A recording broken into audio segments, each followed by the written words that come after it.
Nestle CEO says humans have no right to access free water. The CEO of Nestle has declared that people have no right to access water for free. But shouldn't water be a free and fundamental human right? Or, should all the water on Earth belong to multinational corporations and be dealt with as a product?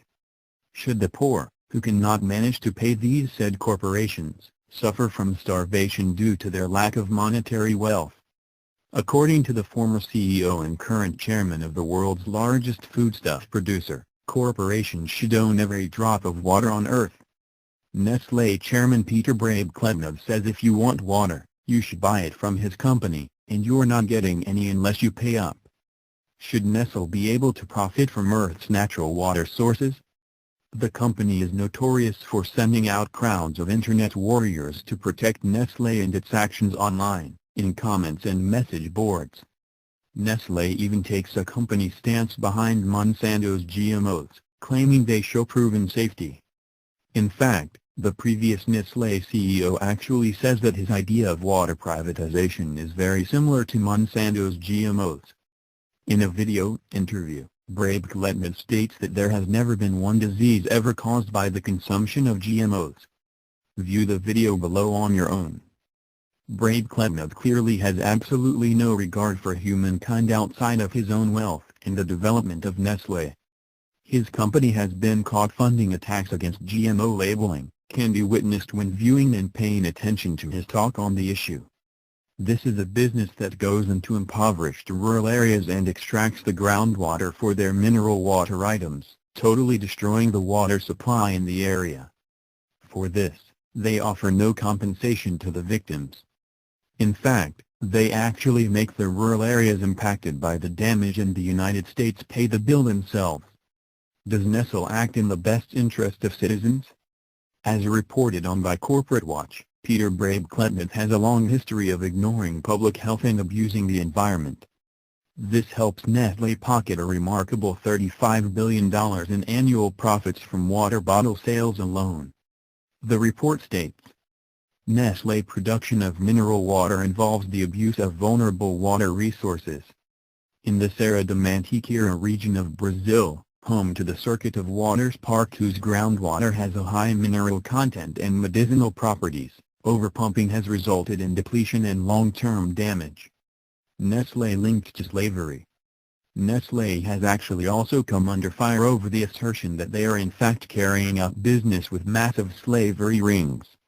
Another Corporate Watch entry reports. In 2001, Nestle faced criticism for buying cocoa from the Ivory Coast and Ghana, which may have been produced using child slaves. According to an investigative report by the BBC, hundreds of thousands of children in Mali, Burkina Faso and Togo were being purchased from their destitute parents and shipped to the Ivory Coast, to be sold as slaves to cocoa farms. Should water be owned by corporations? So is water a human right, or should it be owned by huge corporations? Well, if water is not here for all of us, then possibly air needs to be owned by significant corporations too. And when it comes to crops, Monsanto is currently striving to make sure their monopoly on our staple crops and beyond is well situated. It needs to really come as no surprise that this Nestle chairman battles to keep Monsanto's GMOs alive and well in the food supply, as his ideology lines right up with that of Monsanto. As the CEO of this mega corporation, Brabeck-Letmathe is encouraged that individuals need to be rejected the rights to access water and spend for it instead. In accordance with his statement, water is not a public right and Nestle needs to control the world's supply of water so they can sell it back to individuals for a profit. As Global Research reports, this statement needs to come as not a surprise. This is the business that has peddled processed food in the Amazon, has paid a loan to avoid the labeling of GMO-filled products. It has also been known for its upsetting health and principles record for its baby formula. The company has even hired a cyber army to manage criticism and unfavorable feedback on the Internet in addition to controlling discussions on social media. So, we are expected to entrust this company to handle our water? Regardless of the fact, there's evidence of big bottling business like Nestle developing shortages.